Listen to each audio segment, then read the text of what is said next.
1번 문제 먼저 보도록 할게요. 위험예지 훈련의 문제 해결 4라운드에 속하지 않는 것은 무엇인가? 자, 먼저 보기를 한번 바꿔주도록 할 건데 대책 비교가 아닌 대책 수립으로 바꿔주시면 되겠습니다. 대책 수립. 자, 그러면 문제 해결 위험예지 훈련의 문제 해결 4라운드도 암기법을 통해서 우리는 충분히 외워줄 수 있습니다. 자, 어떤 식으로 외웠다? 현본 대목으로 외웠습니다. 자, 그래서 1단계는 무엇이다? 현은 현상 파악이 1단계, 그 다음에 본은 무엇이냐면 본질 추구가 2단계, 그 다음에 대책 수립이 3단계, 그 다음에 목은 목표 설정이 4단계가 되겠습니다. 따라서 현상 파악은 1라운드, 그 다음에 대책 수립은 무엇이었죠? 3라운드, 그 다음 본질 추구는 무엇이었냐면 2라운드가 되었습니다. 그래서 원인 결정이 정답이 되겠죠. 2번 문제 보도록 할게요. 산업안전보건법상 안전관리자가 수행해야 할 업무가 아닌 것은, 자, 우리가 산업안전기사를 취득하게 되면 대부분 안전관리자 쪽으로 들어가기 때문에 수행해야 될 업무가 법적으로 무엇인지 정도는 파악해줘야 되겠죠. 자, 1번부터 보도록 하면 업무 수행 내용의 기록을 유지해줘야 되겠고, 자, 두 번째, 해당 작업의 작업장을 정리하거나 그 다음에 통로 확보에 대한 확인 감독을 해줘야 된다라고 했는데, 해당 작업의 작업장 정리를 하는 것은 안전관리자가 수행해야 할 업무가 아니라 관리 감독자가 해줘야 될 업무가 되겠죠. 하지만 우리가 이렇게 작업장 정리에 대한 것은 안전사고가 많이 발생할 게 있기 때문에 이러한 관리감독자에게 지시를 해줘야 되겠죠. 그래서 2번이 정답이 되겠고, 추가적으로 보도록 하면 3번 산업재해에 관한 통계 유지 관리 분석 및 보자 및 지도 조언을 해줘야 되겠고, 그 다음 가장 중요한 위험성 평가에 관한 보자 및 지도 조언을 해줘야 되겠습니다. 자, 위험성 평가에 대한 것은 법령에서 다 추가된 내용이기 때문에 정말 중요한 내용이 된다. 그래서 위험성 평가가 들어가면 웬만하면 정답으로 들어가는 부분이 많기 때문에 이 부분을 반드시 체크를 해주면 되겠죠. 5번 문제 보도록 할게요. 5번 문제, 안전교육의 형태 중 OJT, On the Job Training이 되겠죠. 교육과 관련이 가장 먼 것은 무엇인가? 자, OJT와 비교되는 것은 무엇이냐면 Off JT와 항상 비교가 되고 있습니다. 자, On과 Off를 일하고 있을 도중과 일을 하고 나서로 구분을 해주면 되겠죠. 자, on은 일하는 도중이 되겠고, off는 일을 다 마치고 나서나 일을 하지 않았을 경우에 교육이 진행된다라고 볼 수가 있겠습니다.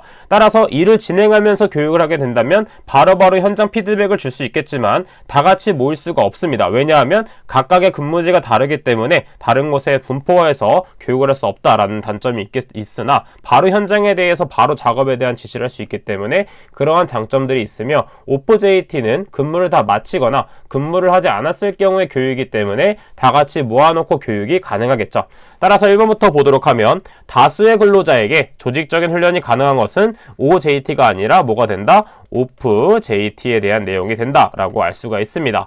그래서 2번도 보게 되면 직장의 실정에 맞게 실제적인 훈련이 가능한 게 OJT, 그 다음에 훈련에 필요한 업무의 지속성이 유지되는 게 장점이 되겠고, 직장의 직속 상사에 의한 교육이 가능한 부분이 되겠습니다.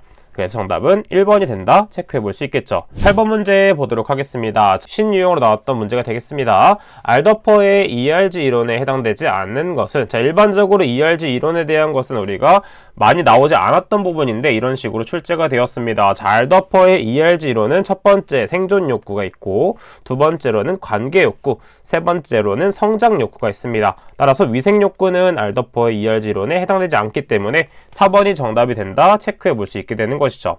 자, 그래서 이렇게 신유형 문제로 이론에 있는 부분들이 한두 문제씩 나올 수 있기 때문에 기출문제를 꼼꼼히 풀어주되 이론에 있는 부분도 놓치지 않아야 된다라는 걸 알 수 있습니다. 자, 10번 문제 보도록 하겠습니다. 생체 리듬의 변화에 대한 설명으로 틀린 것을 한번 찾아보도록 할게요.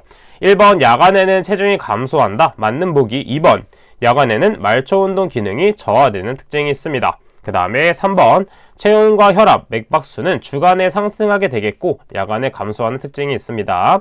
그 다음 마지막으로 혈액의 수분과 염분량은 주간에 증가한다고 했는데 감소하게 되고 야간에는 증가하게 된다라고 볼 수가 있습니다. 따라 정답은 4번이 된다 체크해 볼 수 있겠죠. 13번 문제 보도록 하겠습니다. 평균 근로자 수가 540명인 A 사업장에서 연간 12건의 재해 발생과 15명의 재해자가 발생으로 인해서 근로 손실 일수가 총 6,500일이 발생했을 경우 도수율을 구하여라 나와 있습니다. 자, 지금 보게 되면 근무 시간은 1일 9시간, 근무 일수는 연간 280일로 주어져 있습니다.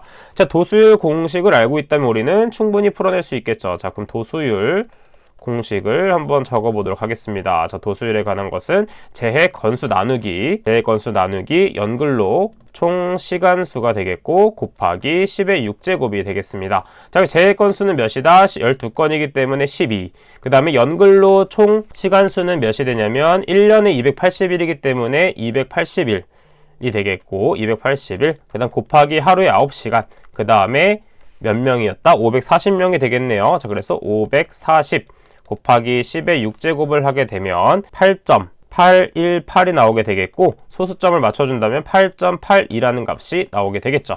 따라서 정답은 몇 번이 된다? 2번이 정답이 된다 라고 체크해 볼 수 있겠습니다. 15번 문제 보도록 하겠습니다. 베릴륨 등과 같이 독성이 강한 물질들을 함유한 분진 등 발생 장소에 사용하는 방진 마스크의 등급으로 오른 것은, 자, 해당 문제는 실기시험에서도 출제되고 있는 부분인 만큼 꼼꼼하게 외워주도록 하겠습니다. 자, 베릴륨 같이 독성이 강한 물질, 추가적으로 성면을 취급하는 장소에서는 가장 좋은 등급인 특급의 단계를 사용해 줘야 되겠습니다.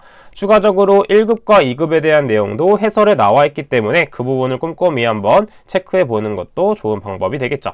16번 문제 보도록 할게요. 16번 문제. 산업안전보건법령상 지방고용노동관서장이 이렇게 쫙 보고 뒷부분이 중요하겠죠. 안전관리 담당자를 정수 이상으로 증원하거나 교체하여 임명할 것을 명할 수 있는 경우의 기준으로 옳지 않은 것을 찾는 문제가 되겠습니다. 자, 이럴 경우에는 숫자를 좀 포커스에 두면 되겠죠. 중대재해가 연간 1건 이상 발생한 경우로 되어 있는데 연간 1건이 아니라 2건 이상 발생한 경우가 되겠습니다. 따라 정답은 바로 1번이 된다 체크해 볼 수 있겠고, 두 번째, 관리자가 질병이나 그 밖의 사유로 3개월 이상의 직무를 수행할 수 없게 되는 경우, 그 다음에 연간 재해율이 평균 재해율의 2배 이상 발생한 경우가 되겠고, 그 다음 마지막으로 화학전인자로 인한 직업성 질병자가 연간 3명 이상 발생한 경우가 되겠습니다. 자, 이렇게 수치와 관련된 부분을 바꿔서 출제되는 경우가 많기 때문에 이러한 부분을 좀 더 포커스로 두고 정리를 해준다면 충분히 문제를 풀어낼 수 있겠죠.